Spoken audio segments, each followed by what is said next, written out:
Hola, buenas tardes. Mi nombre es Maritza Mercado. Les doy las gracias por estar conmigo el día de hoy. El tema del día de hoy en esta sección llamada Aprendiendo con es el de manejo del dolor.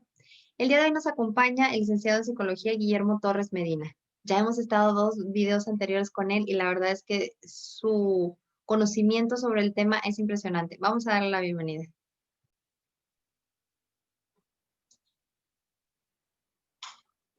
Hola Memo, buenas tardes. Gracias por Hola, estar con nosotros el día de hoy. hola, Maritza, ¿cómo estás? Muy bien, gracias a Dios. Qué Memo, pues en bueno. el video anterior nos quedamos con bastantes preguntas. Quisiera empezar con el dolor, el tema del día de hoy, el manejo del dolor. En un paciente, o no sé si hay varios tipos de dolor, es nada más el dolor físico, el dolor, no sé, a lo mejor psicológico, no sé si existen varios tipos. Cuéntanos. Sí, de hecho el tema del dolor es bastante interesante.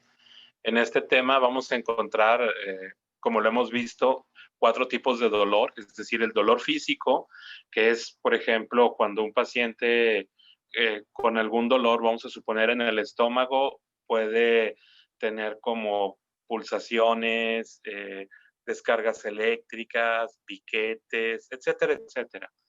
Luego está el dolor emocional, que lo asociamos muchas veces con el sufrimiento, pero vale la pena diferenciarlo. El dolor emocional es, por ejemplo, tener miedo, y el sufrimiento emocional sería como estar ansioso por ese miedo que tenemos. Luego está el dolor espiritual, que tiene mucho que ver con la falta de perdón de los demás hacia uno o de uno mismo hacia uno mismo, o del abandono espiritual en el que a veces nos sentimos porque pensamos que Dios no nos quiere. Y por último está el dolor social, donde sí pudiera ser eh, un poquito difícil, porque si hablábamos del abandono de Dios, que no es cierto que Dios nos va a abandonar, sí puede haber un abandono de nuestros seres queridos o de personas cercanas a nosotros. Entonces, estos cuatro tipos de dolores que hay en una persona al momento de estar enfermo, especialmente con enfermedades catastróficas, suelen ser muy difíciles. Ok, o sea, dices tú, el dolor social, ese sí es más tangible, ese sí lo podemos medir y No darnos digo, cuenta. de hecho, todos se pueden medir y darnos cuenta. Lo que pasa con el dolor social es que sentimos el peso de la soledad. Ahí sí lo sentimos, pero a carne viva. Ok. Memo, entonces dice, sí se pueden medir. ¿Cómo los podemos evaluar entonces, estos tipos de dolor? Fíjate, el dolor es muy, muy difícil de evaluar. De hecho, no tenemos un dolorómetro, por decirlo de alguna manera. Lo que tenemos son varios instrumentos que ya han sido estandarizados. A mí me encantan dos particularmente. Uno es el de la escala visual análoga, que puede ser con numeritos o con caritas. Los numeritos van del 1 al 10, en donde 1 no me duele nada y 10 es el peor dolor que yo haya tenido en toda mi vida. 5 es un dolor que tolero con mucha dificultad, 6 es un dolor que ya no tolero, y simplemente 6, 7, 8, 9 y 10 se pone cada vez peor el dolor. 5, y vuelvo a insistir, es un dolor que tolero con mucha dificultad. 4 son dolores y síntomas muy molestos. 3 es dolor. 2 son síntomas molestos y 1 ya no me duele nada, yo estoy a todo dar, ¿sí? La Asociación Mexicana para el Estudio y Tratamiento del Dolor nos dice que un dolor de 3 ya es para ir con el médico, ¿sí? Bueno, esa es la primera escala. Las caritas sería algo así como carita feliz en el 1, en el 3 sería carita ya un poquito menos feliz, en el 5, 6 sería una carita seria, en el 7, 8 sería una carita triste y en el 9, 10 sería una carita llorando con mucha tristeza. Bueno, esa es la primera, la escala visual análoga. La segunda es una que hicieron unas monjitas que precisamente es para personas que no tienen tanta capacidad y competencia, que lo hicieron bien sencillo. Decían, ¿qué tanto te duele? ¿Poquito? ¿Más o menos? ¿Mucho? ¿O bastante? Es decir, van abriendo el compás de los dedos de 0 a 90 grados eh, para decir poquito, más o menos, bastante, intensamente. Y eso parece que es muy sencillo, que cualquier niño lo puede entender, y sí, precisamente por eso funciona muy bien. Ahora uno diría, esto es para dolores físicos. No, también para dolores emocionales. Por ejemplo, tengo miedo. ¿Qué tanto miedo tengo? ¿Poquito, más o menos, bastante o severo, intenso? ¿Qué tan abandonado me siento por Dios? ¿Qué tan abandonado me siento por mi familia? ¿Sí?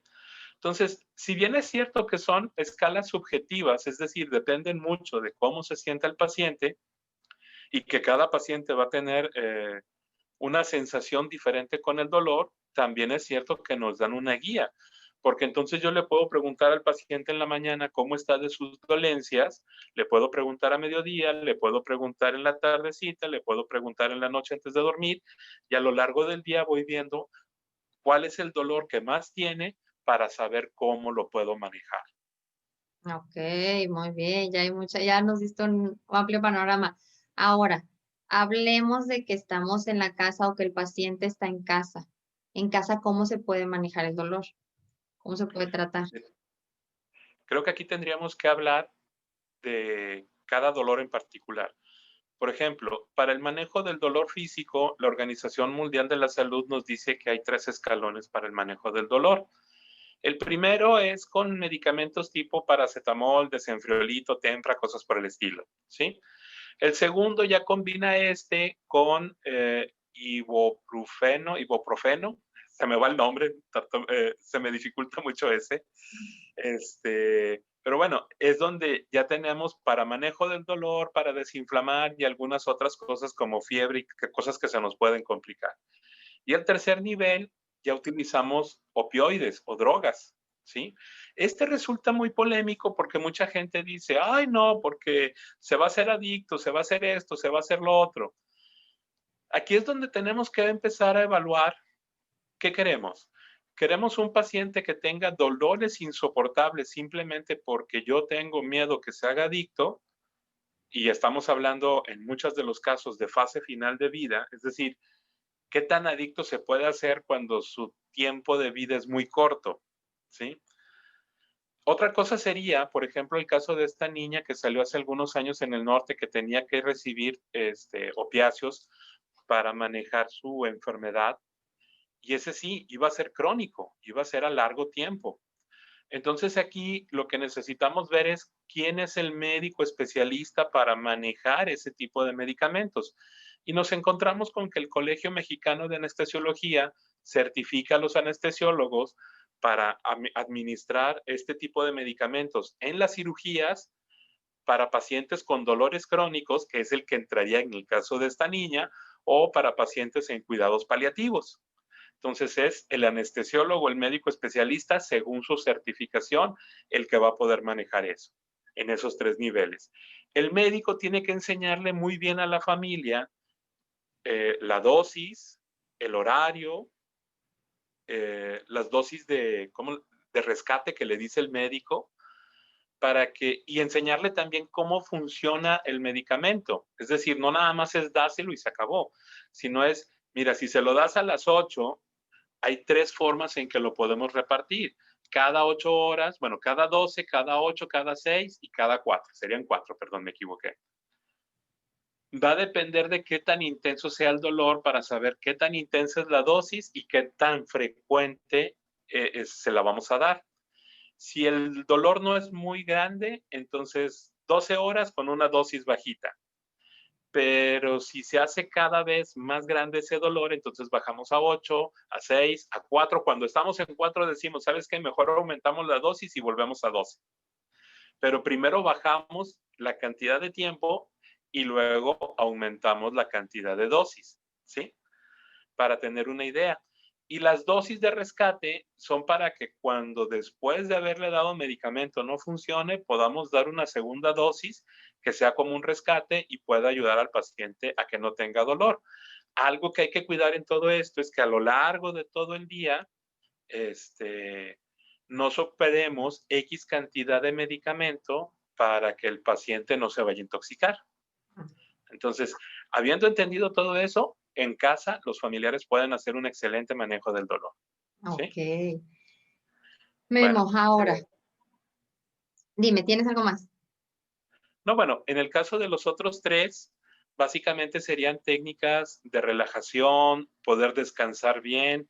La alimentación, hidratación va a depender un poquito de cómo se siente el paciente.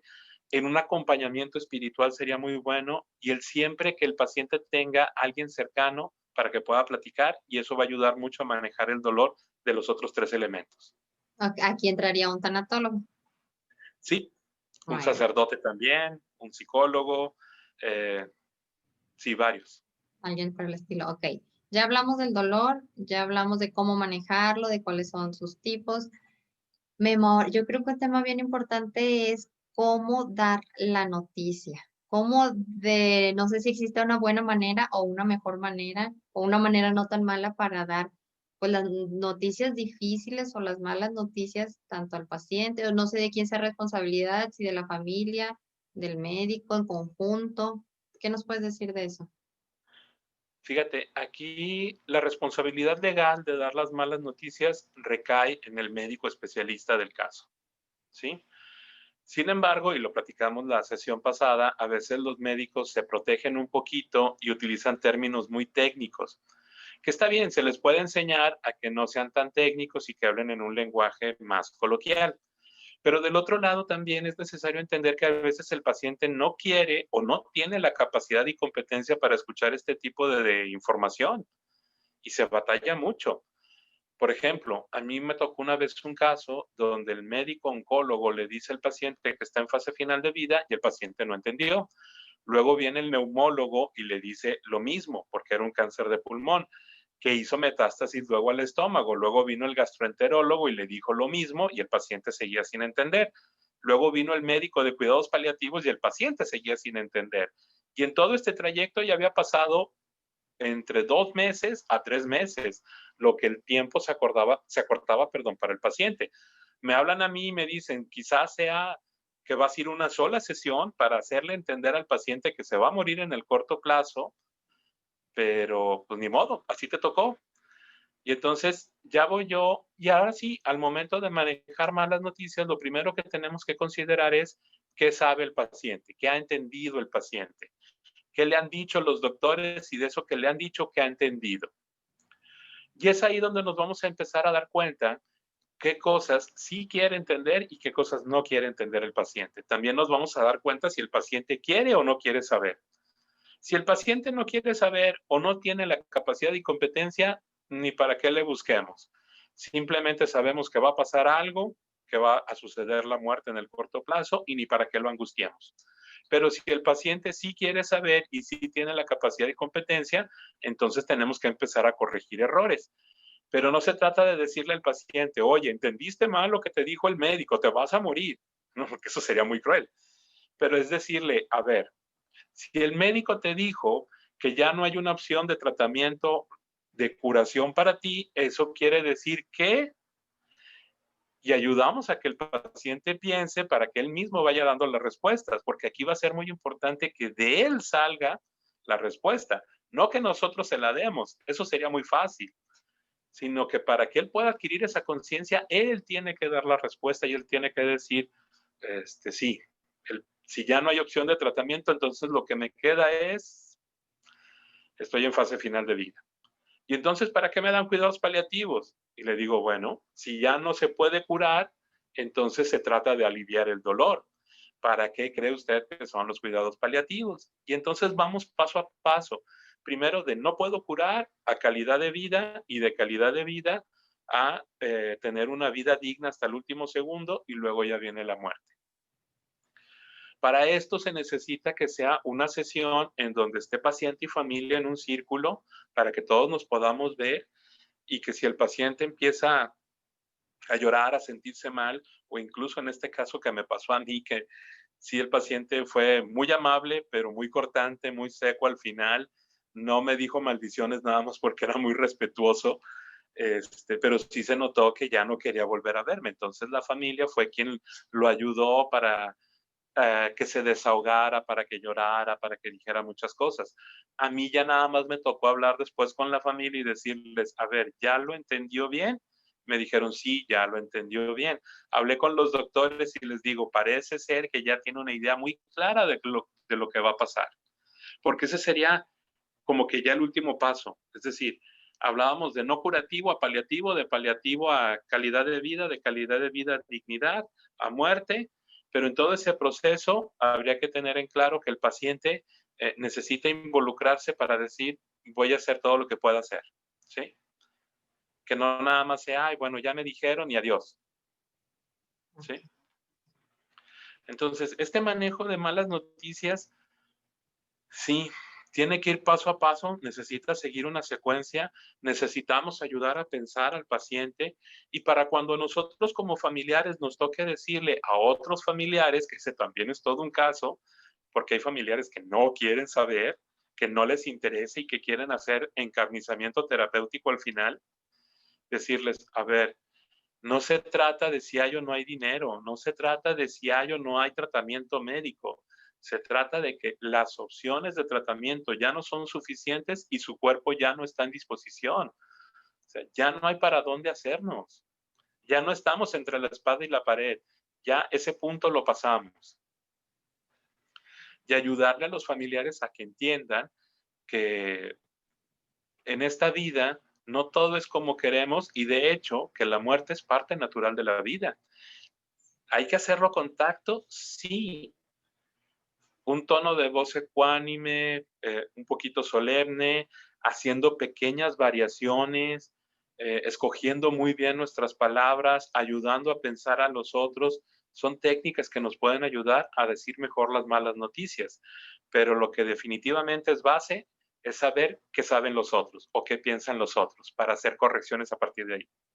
Ok, sí, y es que sabes que, retomando esto que decías de que es parte natural de la vida, hay personas que piensan que puede ser como un castigo, o una enfermedad o un fallecimiento de algún familiar, es como un castigo. Y al final de cuentas, pues es biología pura, o sea, no, desde el momento que nacemos es lo único seguro que tenemos.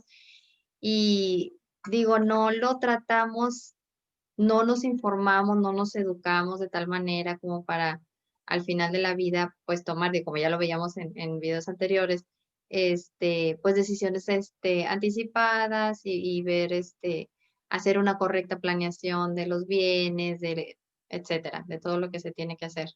Dime. Sí, fíjate, el fin de semana largo aproveché y nos fuimos un poquito fuera de la ciudad y por ahí me encontré un libro que hablaba de genética y felicidad. Se me hizo bastante interesante con respecto a lo que estás diciendo, de que la muerte es un proceso natural. Sí, hay que entenderlo así. Esto no es algo extraordinario, es algo que nos va a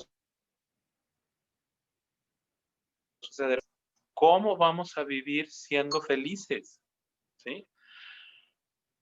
¿La genética nos puede ayudar? Claro que sí, de hecho, sí hay algunas cosas que pudieran ayudarnos a ser más felices, pero no es el único elemento. Hay más elementos que nos pueden ayudar a ser felices. De hecho, el médico que estaba hablando en este libro hablaba de algunos pacientes que estaban con enfermedades genéticas muy raras, muy extrañas, cuyo tratamiento no hay y les hace tener dolor y sufrimiento y el manejo de las malas noticias es bastante difícil. Y aún así eran personas muy felices. ¿Sí? Como que ellos ya tenían muy claro, habiendo entendido con una buena comunicación qué era lo que iba a pasar, los familiares no tanto, habría que ayudarles a entender. Ok. O sea, la felicidad y luego es una elección, sobre todo en una enfermedad o en una fase terminal. ¿Sí? ¿Podemos ayudar a que la persona pueda elegir bien por la felicidad? Sí. Pero ¿y la familia, Memo? Por qué en tu experiencia, en los años que tú tienes, por qué a la familia se les complica más? A veces el enfermo como que llega a tener esta paz que la familia pues no tiene. Porque el enfermo está viviendo el proceso y en este proceso el enfermo va midiendo sus tiempos. Después de todo, él conoce su cuerpo y sabe cuándo es el momento adecuado. Es raro el que no lo sabe. Sí los hay, no voy a decir que no. Pero el enfermo va diciendo, yo siento que mi cuerpo así y así ya está evolucionando así y así ya está. Sé que ya es el momento. Los familiares no tienen esa sensación, no tienen ese feeling. Y entonces los familiares batallan porque no tienen ese contacto tan cercano con la realidad, especialmente los familiares más lejanos. Por ejemplo, un familiar que viva en otra ciudad no va a tener ni siquiera el contexto para tener ese contacto con esa realidad y va a querer ser un héroe de último momento cuando no se necesita. Ok. Memo, ay, ya, yo sabes que me quedé nada más pendiente con el tema de la comunicación clara con el médico. Este, sí, a muchas veces, cuando los médicos dan las noticias o dan el diagnóstico, utilizan, pues sí, como decías tú, lenguaje, pues muy técnico. No sé si podemos abordarlo ahorita, lo dejamos para un siguiente video. ¿Cómo ves? Mira, la verdad es que ese es un tema muy, muy amplio porque tenemos que hablar desde cómo es un esquema de comunicación, comunicación asertiva, efectiva, este, cuando el médico está herido. Eso es muy importante. El médico tiene que estar sano emocionalmente para poder dar bien las malas noticias. Igual cuando el paciente está herido, se necesita que el paciente esté bien para que pueda aceptar las malas noticias o cualquier noticia que se le vaya a dar. Entonces, sí hay en juego muchas cosas que de repente ahorita, simplemente por cuestiones de tiempo, no creo que nos alcance. Creo que debería de ser una sesión exclusiva para hablar de comunicación. Ok, lo dejamos para la siguiente. Entonces, nada más aclárame algo. Sí, entonces, por ley, tiene que ser el médico el que tiene que dar la mala noticia, bueno, o el diagnóstico. El familiar no. Sí, ya después de que el médico lo da, sí, ya después de que el médico lo da, ahora sí, todos podemos ayudar a que el paciente y los demás familiares puedan comprender mejor el diagnóstico. Ok, Pero aquí es el punto clave. Nosotros ayudamos al médico, no hacemos la labor del médico. ok. No, sí, ¿Sí me entonces expliqué sí, bien? sí, sí tiene que ser para otro video entonces. Ok, Memo, ¿dónde te Sí, porque sí encontramos? incluye muchas cosas. Sí. ¿Dónde te localizamos? Bien. Yo estoy bueno, me pueden buscar en Facebook a través de Guillermo Torres MX, creo que así es la página, y vaya, en la vida real, no en la virtual, mi teléfono es el 81 19 16 8941. 941. Muy bien. Memo, te agradezco que hayas estado con nosotros el día de hoy. Sé que es un día especial para ti Sí, sí, precisamente hoy se cumplen 26 años de la muerte de mi hermana. y Sí, la estamos es día honrando pesado, aquí de la mejor manera. la verdad sí. De Memo, hecho, por muchísimas ella me dedico gracias. a esto. No, hombre, a ti. Muchísimas gracias por todo. Y pues bueno, yo me despido de todos ustedes. Nos vemos en el siguiente video. Y recuerda, dale like y suscríbete. Gracias.